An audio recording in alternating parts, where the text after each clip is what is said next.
This channel does not promote any violent, harmful, or illegal activities. All content provided by this channel is meant for an educational purpose only. কালীঘাটের কাকুকে হেফাজতে নিতে চায় CBI. জেলবন্দি Sujoy Krishna ও শান্তনুকে আদালতে তোলার জন্য আবেদন। আজই দুজনকে আদালতে তোলার নির্দেশ বিশেষ সিবিআই আদালতের। উল্লেখযোগ্য, প্রাথমিকের নিয়োগ দুর্নীতি মামলায় গত বছর 30শে মে সুজয় কৃষ্ণকে গ্রেপ্তার করে ইডি।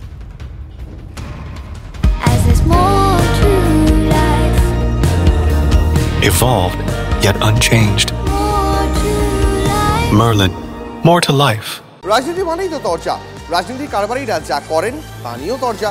এই যেমন ওয়াকফ সংশোধনী বিল, তা নিয়ে ইতিমধ্যেই ব্যাপক টানাপোড়েন শুরু হয়েছে। সংসদ থেকে বিতর্কের ঢেউ বিধানসভাতেও এসে পৌঁছচ্ছে। রাজনীতির ময়দানেও নামছে তৃণমূল।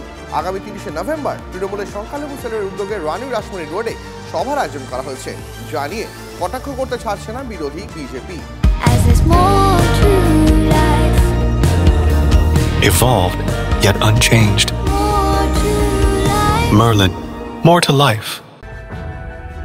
ওয়াকফ সংশোধনী বিল পাশ করাতে দৃঢ় প্রতিজ্ঞ বিজেপি। প্রবল বাধা দিতে তৈরি বিরোধীরা, যে শিবিরে রয়েছে তৃণমূল কংগ্রেস। এমনকি পশ্চিমবঙ্গ বিধানসভার অধিবেশনে ওয়াকফ সংশোধনী বিলের নিন্দা প্রস্তাবও আনতে চলেছে সরকার। ফলে পারদ চড়ছে। 30% মুসলমান ভাই বোনেদেরকে খুশি করার জন্য তাদেরকে কেন আপনি অন্ধকারে রাখছেন? তাদের সমাজকে তো আপনি কোনো কিছু করেননি, তাদের উন্নয়নের কথা কোনো দিন ভাবেননি, শুধু তাদের ভোট ব্যাংকের জন্য কাজ করে গেছেন। আর আজকে এই ওয়াকফ বিলটা এনে আপনি তাদেরকে আশা দিচ্ছেন যে কোনো কিছু হবে, কিছুই হবে না। জয়েন্ট পার্লামেন্টারি কমিটি তার রিপোর্ট দেওয়ার আগে কিছু বলা কারোরই উচিত নয়। এখানে পোলারাইজেশন এবং তোষণের রাজনীতি আর ভোট ব্যাংককে মজবুত করার জন্য এটা প্রতিযোগিতা চলছে। কি এই ওয়াকফ আইন?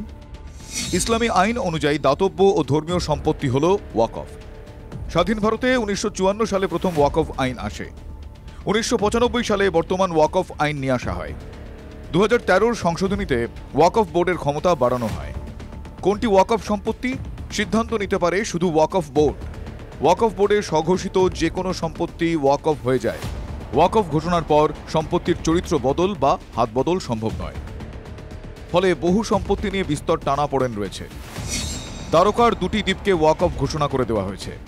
বেঙ্গালুরুর ঈদগাহ মাঠকে, সুরাতের পুরসভা ভবনকে ওয়াকফ সম্পত্তি ঘোষণা করা হয়েছে। বেঙ্গালুরুর 5 তারা হোটেলকেও ওয়াকফ সম্পত্তি চিহ্নিত করা হয়েছে। তামিলনাড়ুতে হিন্দুদের তিরুচেন্দুরাই গ্রামকে ওয়াকফ ঘোষণা করা হয়। রেল ও সেনাবাহিনীর পর সবচেয়ে বেশি সম্পত্তি ওয়াকফ বোর্ডের হাতে। 8,70,000 ওয়াকফ সম্পত্তি, পরিমাণ 9,40,000 একর। 1,20,000 কোটি টাকার সম্পত্তি বিভিন্ন ওয়াকফ বোর্ডের হাতে। এই ধরনের টানাপোড়েন এড়াতেই চাইছে এনডিএ সরকার। নতুন আইনে প্রস্তাব দেওয়া হয়েছে, সেন্ট্রাল ওয়াকফ কাউন্সিলে কেন্দ্রীয় মন্ত্রী ও 3 সাংসদ থাকবেন। কেন্দ্রীয় কাউন্সিলে 2 অবসরপ্রাপ্ত বিচারপতিও থাকবেন। ওয়াকফ কাউন্সিল ও বোর্ডে অমুসলিমদেরও রাখতে হবে। কোনো সম্পত্তি ওয়াকফ কিনা তা স্থির করবেন জেলা শাসক। এই বদলে আপত্তি বহু বিরোধী দলের। তৃণমূলের মতো এক্ষেত্রে বিরোধী শিবিরে রয়েছে নবীন পটনায়কের বিজেডিও।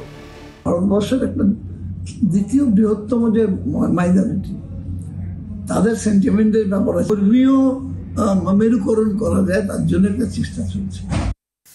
বাবা সাহেব আম্বেদকর তৈরি সংবিধানের মধ্যে কোথাও ওয়াকফের কথা ছিল না। শুধুমাত্র ব্লক ভোটের রাজনীতি, তোষণের রাজনীতি, কনসলিডেটেড মুসলিম ভোট ব্যাংক তৈরি করবার জন্য এটা করা হয়েছে। পশ্চিমবঙ্গে তৃণমূল ওয়াকফ নিয়ে বলছে সবচেয়ে বেশি ওয়াকফ প্রপার্টি লুট করেছে তৃণমূল কংগ্রেস। যে তৃণমূল কংগ্রেস একটু তৎপরতা দেখাবে ওয়াকফ নিয়ে, কারণ হচ্ছে ওয়াকফটা সরাসরি মুসলমানদের সাথে যুক্ত। মুসলিমদের মন পেতে হবে, উপরি দেখাবে, এতে কিছুই ইফেক্ট হবে না। ওয়াকফ সংশোধনী বিল নিয়ে যৌথ সংসদীয় কমিটির মেয়াদ বৃদ্ধির দাবি বিরোধীদের। 25টি বৈঠক হলেও সব পক্ষের বক্তব্য সঠিকভাবে শোনা হয়নি বলে অভিযোগ। মেয়াদ বৃদ্ধির আশ্বাস অধ্যক্ষের। 29শে নভেম্বর ওয়াকফ সংক্রান্ত রিপোর্ট জমা পড়বে কিনা তা নিয়ে প্রশ্নচিহ্ন। জ্যোতির্ময় কর্মকারের রিপোর্ট, TV9 বাংলা।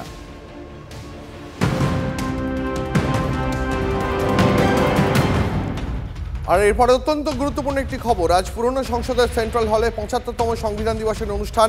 লোকসভা স্পিকারের স্বাগত ভাষণের পর বক্তব্য রাখবেন রাষ্ট্রপতি এবং উপরাষ্ট্রপতি। বক্তার তালিকায় নেই প্রধানমন্ত্রী।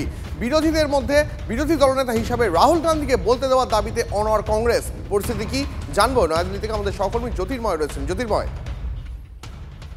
দেখো, গতকাল কংগ্রেসের তরফ থেকে ইন্ডিয়া জোটের অন্যান্য নেতাদের সঙ্গে নিয়ে একটি চিঠি দেওয়া হয় লোকসভা স্পিকারকে এবং আবেদন জানানো হয় যে সংবিধান দিবসের অনুষ্ঠানে স্বয়ং বিরোধী দলনেতা এবং রাজ্যসভার বিরোধী দলনেতা দুজনকেই বলার সুযোগ দিতে হবে। যেহেতু প্রধানমন্ত্রী বলছেন, ফলত বিরোধী দলনেতাকেও বলার সুযোগ দেওয়া উচিত। তারপরেই কিরণ রিজিজু সংসদ বিষয়ক মন্ত্রী, তিনি স্পষ্ট জানিয়ে দেন যে সংসদের সেন্ট্রাল হলে ৭৫তম সংবিধান দিবসের অনুষ্ঠানে প্রধানমন্ত্রী বক্তব্য রাখছেন না। স্বাগত ভাষণ দেবেন লোকসভা স্পিকার এবং তারপরে রাষ্ট্রপতি এবং উপরাষ্ট্রপতি বক্তব্য রাখবেন। ফলত প্রধানমন্ত্রীর বক্তব্য রাখার কোনো জায়গা নেই এবং সংবিধান দিবসের মতো একটি অনুষ্ঠানে রাজনীতি করা একেবারেই উচিত নয়। কিন্তু কংগ্রেস তারা এখনো পর্যন্ত অনড়। ফলত আজ সকাল 11টার এই অনুষ্ঠানে কংগ্রেসের অবস্থান কি হয়, অন্যান্য বিরোধী দলগুলি তারা কি করে, প্রত্যেকের নজর থাকছে সেদিকেই। অনেক ধন্যবাদ তোমাকে জ্যোতির্ময়।